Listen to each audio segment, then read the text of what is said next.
نحمدہ ونصلی علی رسول الکریم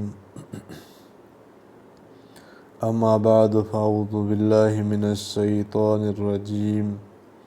بسم اللہ الرحمن الرحیم وقالت الیہود والنصارى نحن ابناء اللہ واحباؤہ قل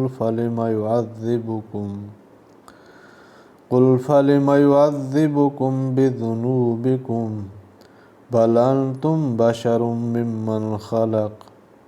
يغفر لمن يشاء ويعذب من يشاء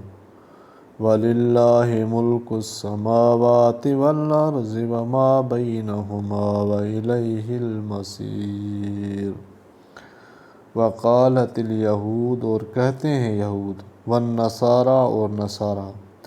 نحن ابناء اللہ و احباؤہ، ہم بیٹے ہیں اللہ کے اور اس کے پیارے۔ قل فلم یعذبکم بذنوبکم، تو کہہ پھر کیوں عذاب کرتا ہے تم کو تمہارے گناہوں پر۔ بل انتم بشر ممن خلق، کوئی نہیں بلکہ تم بھی ایک آدمی ہو اس کی مخلوق میں۔ یغفر لمن یشاء ویعذب من یشاء، بخشے جس کو چاہے اور عذاب کرے جس کو چاہے۔ وَلِلَّهِ مُلْكُ السَّمَاوَاتِ وَالْأَرْضِ، اور اللہ ہی کے لیے ہے سلطنت آسمانوں اور زمین کی، وَمَا بَيْنَهُمَا، اور جو کچھ دونوں کے بیچ میں ہے، وَإِلَيْهِ الْمَصِيرُ، اور اسی کی طرف لوٹ کر جانا ہے۔ شاید اپنے کو بیٹے یعنی اولاد اس لیے کہتے ہیں کہ ان کی بائبل میں خدا نے اسرائیل یعقوب علیہ السلام کو اپنا پہلوٹا بیٹا اور اپنے کو اس کا باپ کہا ہے۔ ادھر نصارہ حضرت مسیح علیہ السلام کو ابن اللہ مانتے ہیں، تو اسرائیل کی اولاد حضرت مسیح کی امت ہونے کی وجہ سے غالباً ابناء اللہ کا لفظ اپنی نسبت استعمال کیا ہوگا، اور یہ بھی ممکن ہے کہ بیٹا کہنے سے مراد یہ ہو کہ ہم خدا کے خواص اور محبوب ہونے کی وجہ سے گویا اولاد ہی جیسے ہیں۔ اس صورت میں ابناء کا حاصل وہی ہو جائے گا جو لفظ احبا کا ہے۔ چونکہ کسی مخلوق کا حقیقتاً ابن اللہ ہونا بالکل محال اور بدیہی بطلان ہے، اور خدا کا محبوب جانا ممکن تھا، تو یحبہم و یحبونہ، سورہ مائدہ آیت نمبر 54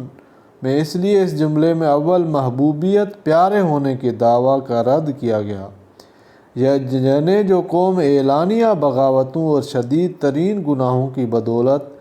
یہاں بھی کئی طرح کی رسوائیوں اور عذاب میں گرفتار ہو چکی،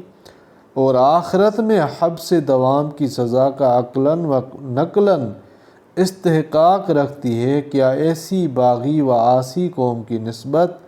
ایک لمحے کے لیے بھی کوئی ذی شعور یہ خیال کر سکتا ہے کہ وہ خدا کی محبوب اور پیاری ہوگی؟ خدا سے کسی کا نسبی رشتہ نہیں، اس کا پیار اور اس کی محبت صرف اطاعت اور حسن عمل سے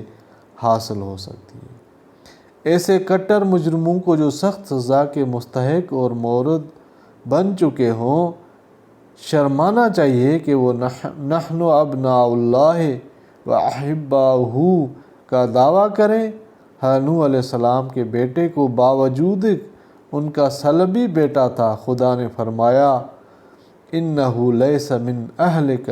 انہ عمل غیر صالح، سورہ ہود آیت نمبر 46۔ بشر اصل لغت میں کھال کی اوپر والی سطح کو کہتے ہیں۔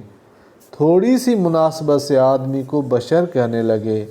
شاید اس لفظ کے یہاں اختیار کرنے میں یہ نکتہ ہو کہ تم کو خدا کا بیٹا اور پیارا تو درکنار شریف اور ممتاز انسان بھی نہیں کہا جا سکتا، صرف بشرہ اور شکل و صورت کے لحاظ سے خدا کے پیدا کیے ہوئے ایک معمولی آدمی کہلائے جا سکتے ہو، جن کی پیدائش بھی اسی معتاد طریقہ سے ہوئی ہے جس طرح عام انسانوں کی ہوتی ہے، پھر بھلا ابنیت کا وہم کدھر سے راہ پا سکتا ہے؟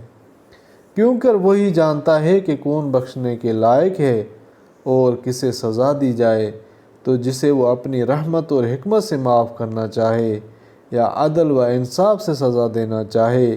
اس میں کون مزاحم ہو سکتا ہے؟ نہ کسی مجرم کے لیے یہ گنجائش ہے کہ اس کے قلم رو آسمان و زمین سے باہر نکل جائے، اور نہ یہ کہ مرنے کے بعد دوسری زندگی میں کہیں اور بھاگ جائے۔ اللہ تعالیٰ قرآن پاک کو سمجھنے کی توفیق عطا فرمائے۔